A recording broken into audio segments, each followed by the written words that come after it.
pauldron would be in order. Well, we can't specifically create a pauldron, but we can create a suit of Mandalorian armor in Star Wars Galaxies. We're going to create the chest piece alone. The Mandalorian, the full suit, is quite the undertaking. We're going to stick to the chest piece for this video. I can form a full cuirass. This would be in order for your station. These are my two characters. They're going to help me do it. Techto, who is my armorsmith, he's going to be using some of his skills and perhaps intuiting what the armorsmith knows that we see in the Mandalorian series. And Napyet, who is the Jedi, he's going to be the fighter. He's going to escort Techto down into the depths of the Mandalorian Death Watch Bunker, which is the only place where Mandalorian armor can be crafted in this game.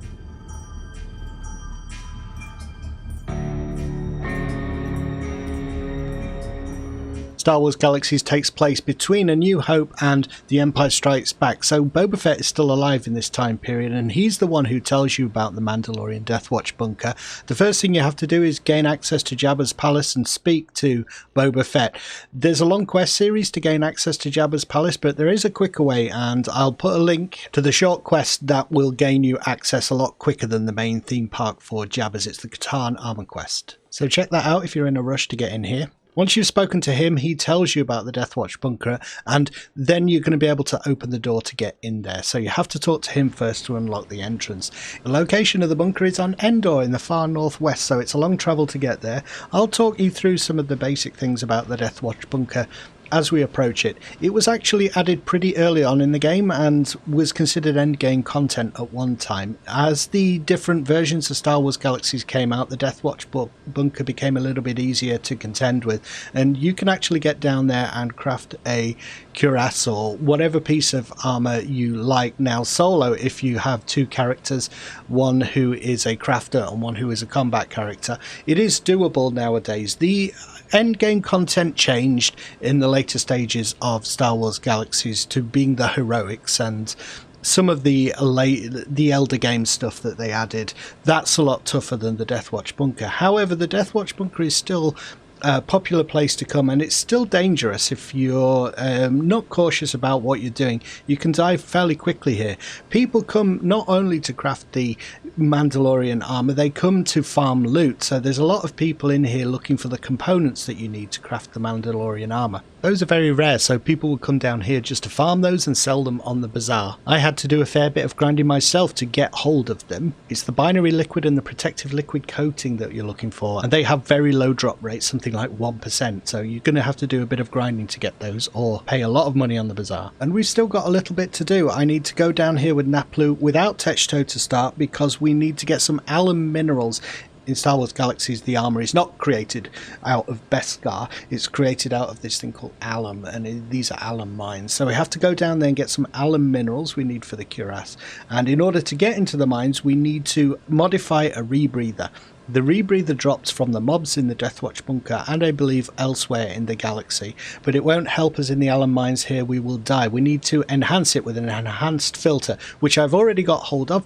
You can get that through a quest in here, but I actually bought mine from the bazaar, so I didn't need to do that. But I still need to go down, modify this rebreather, so then I can go down into the mines themselves, speak to the miners and get some alum minerals from them.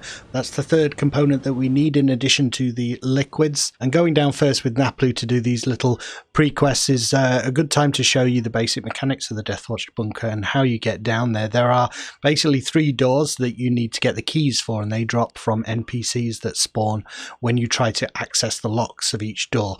Guards spawn, and one is a named NPC, and each one has a key card that you need to get through. So you have to get through these 3 doors and get down to the deeper parts of the Death Watch Bunker. I did want to mention at this point that, you know, the easiest way to do some of this stuff sometimes is to group. I've deliberately created Napyet as a kind of a character that I can do some stuff solo because I'm doing videos and stuff, and sometimes it's a pain to organise groups and things. When I want to do a video, I just can get it done if I've got a character who can solo some harder content. And so you see me doing some of this solo. I would not advise doing it solo. It's quicker to group, but it's just easier for me when I'm creating videos. And with regards to the Death Watch Bunker bunker as well. There's a lot of people who come in here solo, and they're very single-minded, and because you have to kill the Mandalorians, the Blood Guard, and the Wraiths, I believe it is. Those are the only ones that drop the binary liquid and the protective liquid coating, so people are kind of fighting over those spawns. It can lead to a little bit of bad behavior in terms of kill stealing, sort of common MMO stuff, but 90% of the time people are nice, and I would advocate grouping up together. You're only going to be in competition otherwise. Group up and kill mobs quicker, and you can get those drops because you're killing twice as many mobs in a group, so you might as well group up rather than camp these spawns and kind of fight over the spawns. Tons of times I have come in here and just impromptu grouped with people. We've got through the doors really quickly. We've blitzed our way through here, so you know, don't necessarily come in here with a solo mindset. I need to get my loot drops. Group up. So this is the guy who drops the first key card, Ragion Vart. He's not particularly tough. None of these named guys are tough, but as I say, they spawn with these guards, a wave of guards, and you have to pick them off. And if there's anyone else around and you're not grouped, they may well just take the card, and you'll have to wait another 15 minutes to summon the guards again and try and get the key card again. That's why it's better to group up, I think. But once you've got the key card, you get through this first door. This is the most packed place. You know, people come to this first entrance, and the further you go down into the mines, the fewer and fewer people tend to be down there. So what I do with Naplu is I kind of run past everything. There are a lot of people in here who cloak spies, and they can kind of target the Mandalorian guards and things, take out the specific targets they need, decloak, kill them, then cloak again, and move through here with impunity. But Naplu can't cloak for very long. I use the cloak to escape from combat and stuff, so strategically escape from combat at specific times. And so we make our way down to the next door, which activate the key panel, and it spawns another wave, and there'll be a named NPC coming up with the second key card in a moment. Here he is. Lots of people firing at me at the moment. It's different strokes for different folks, isn't it? For a tank like Naplu, what I do is focus on this one guy and try and get the key card and kind of ignore the others, and then if the fight is not going well, you can always kind of cloak and get out of combat and whatnot. But the only drawback with Naplu is that it takes such a long time to kill enemies. As you can see, he's just waving his lightsaber around like a crazy person. I just want to show you like a little bit of extended gameplay so that you can get a sense of the stuff that's around me and the stuff that might be hitting you and whatnot. So the battle droid and him are attacking me at the minute. And then you try and cloak and get out of combat, but I've got a macro running. So if you're using macros, be careful, I guess, because if you try and cloak with a macro running, you're just going to target stuff automatically. And that brings me on to the super battle droids. These are a pain in the butt. Remember, only the Mandalorians drop the needed materials for the armor and stuff, so if you get stuck fighting a battle droid, it takes forever, so they are best avoided. They're not particularly hard hitting, but they just have so much armor, they're boring to kill. It's not worth it. So you have to kill them at certain points depending upon your build, but if they can be avoided, avoid them. But once these guys are out of the way, we can use the next key card and head further down. The next area is one of those ones where lots of people like to get to. Once you're through this second door, you can kind of hang around just beyond this area here. There are a lot of Mandalorians, and you can kind of bounce between them. They don't take very long to spawn, and lots of people like to camp this area, but we're not hanging around. We're heading straight down and going to retrofit this rebreather, which will mean we have to fight a couple of battle droids, which is a pain in the butt.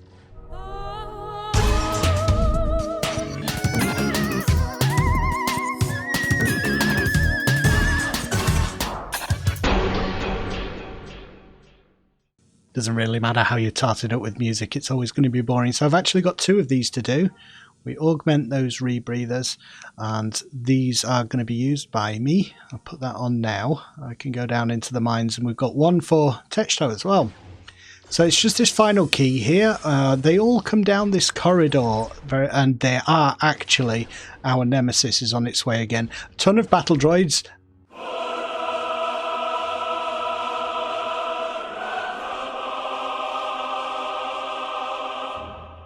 Some Mandalorians as well, so that final wave is pretty tough, but you can do this. We'll cycle back, and look who is here. Hey, hi dude. You know, he should have stayed with his bros, shouldn't he? So this is the guy who's got the key, the final key, and that will get us through into the mines. So we'll just kill this guy, and then you do the keypad by kind of circling around them again, hit it, and then run away. That's what I do.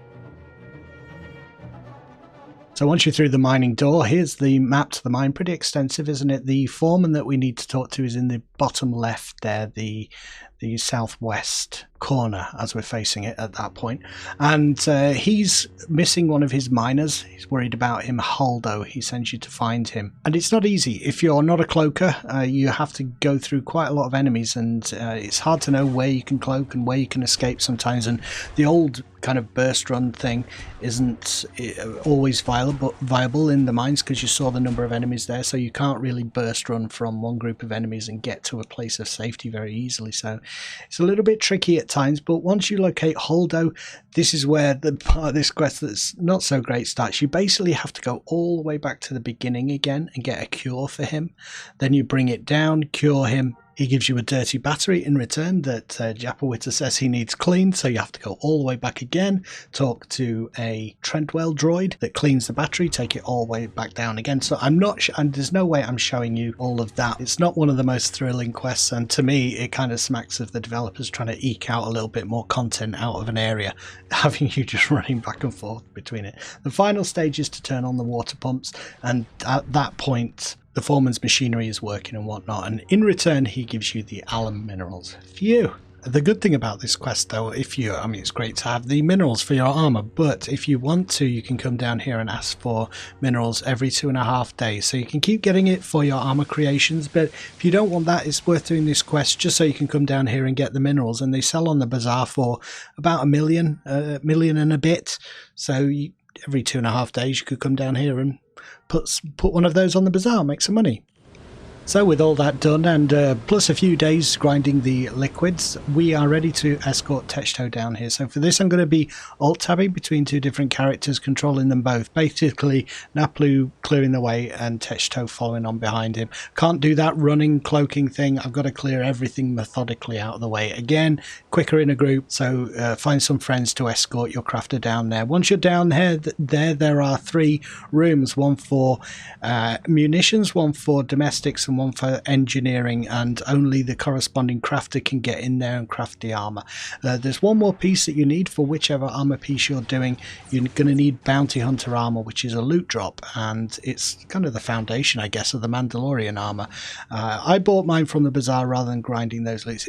It's not that rare of a drop or anything like that, but you need to get the corresponding piece. So if you're making a Mandalorian chest piece like I am with my Armorsmith, you need a bounty hunter chest piece. So either buy one from the bazaar or you'll have to grind that out. So to make the first bit easier, I already got the first key card with Naplu, so we can go straight in and just clear them out of the way and open the door. So I don't have to spend too much time here getting the first loot drop. We do need to grind and get the second one, so I just put Techto out of the way while Naplu does the fighting. Up in the corner is, I think, a good place while we try and get the second of these key cards. And unfortunately, unlike the previous visit, I can't really leave these battle droids standing around. There's a chance they could incap Techto. The Mandalorians will death blow, so those are the ones we really need to look at. If these guys will just incap Techto, so we could kind of get away with it, but you're not going to get far very fast when escorting a crafter solo in this way. But I think that might be why MMOs have kind of suited me over the years. I mentioned before, I think patience and perseverance are the things that I can bring to the table. And this is, I think in a former life, I may have been a tortoise in that I get there, I'm slow as hell, but I will get there in the end. Stubbornness, patience, perseverance will get there. So, you know, it is an interesting little challenge for yourself, even though you know that the solution is friends to help you with it. So we got the final keycard and we're into the mines with the crafter. Even more the case here that you have to just slowly make a path for Techto. There's no quick way around it, and you know it's not worth risking it at this stage. That's what I'm thinking. It's like just slowly get there. We've got like a 2-hour buff, got plenty of time. So if we just take out the enemies that are in front of him, we'll gradually get there. I did it a couple of times before, and you know each time I rushed and then I died. So taught myself that lesson. Yeah, it really is patience, and we'll get there in the end. So here we are at the entrance to the armor smithing room. Only your armor smith can use the keypad. Once he does so, it will check that he's got the Bounty Hunter breastplate and the alum minerals in his inventory. If he has, it grants him access for 5 minutes. You need to go inside and do the crafting within that 5-minute window. So we need to make sure we're buffed up and then hit it. So I won't do any fancy editing here, I'll just show you what happens inside the room. I'd read some guides and what I was not expecting was a gold guy, but when you're on a 5-minute timer, it's like none of the guides mentioned this guy. He's a low-level gold, so I don't know if he's tied to a quest potentially, but I didn't see him mentioned in any guides. Nor can I find any mention or visual reference videos or whatever to show how the enemies spawn in the NGE version of the Death Watch Bunker. So I did come down and do a trial run without any of the important stuff. I just had a throwaway breastplate and some minerals. So I used those to see how they spawn, and they spawn weirdly in that as soon as you drop the first thing in there, they all spawn at once, but they don't all aggro at once. So my idea is to drop the first thing in, see what aggros, then see if Naplu can tie them up without them attacking Techto, and then we might not have to kill all the enemies. So it's a case of just dropping the first thing in and seeing what happens. So that's my plan here. So let's drop the least important thing, the Bounty Hunter chestplate. Bloop. And this is how they spawn. So as you can see, only one is attacking Naplu, and if you look, Techto has not been aggroed, and as long as he's not aggroed, then he can start doing his droid smithing, can't he? So I think we might as well switch back to him and start it going. Drop everything in. And this is the dangerous bit because, as you can see, now I'm aggroed and there's potentially a timer. So if you get aggroed while the process is happening and then don't get out of the aggroed state quick enough, you might miss the window. That's my understanding of it, so that's what you've got to be careful of. You know, sometimes it can be a grenade, and indeed as soon as I switch back to Naplu, turns out this guy's on the floor, so then we lose aggro with Techto and we can just continue with the crafting, which involves clicking on the control panel twice. You have to do it within 30 seconds, so you're kind of like clicking. After all this effort, you don't want it to go wrong, so you're just going to make sure you click within that 30-second window. Hope nothing aggroes you. Another way to do this would be to take all the enemies out and get rid of that possibility that anything aggroes you. I didn't do that this time because, well, I think it's definitely doable within the 5-minute window. There we are. So once the crafting is completed, you're ejected outside and you have this appearance schematic that you have to then turn into armor.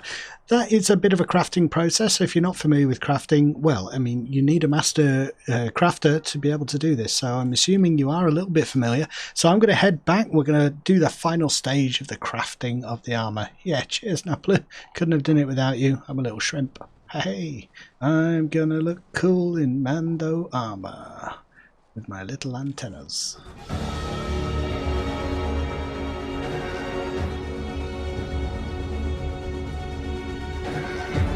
If only I had as cooler forge as that. All I've got is this big porta potty to fiddle around with. Ah well. Anyway, this is the armour in its finished state. I'm quite happy with it. In terms of stats in the game, the Mandalorian armour is not any stronger than other types of armour. It's a kind of prestige armour that people want for the appearance and to look like a badass Mandalorian.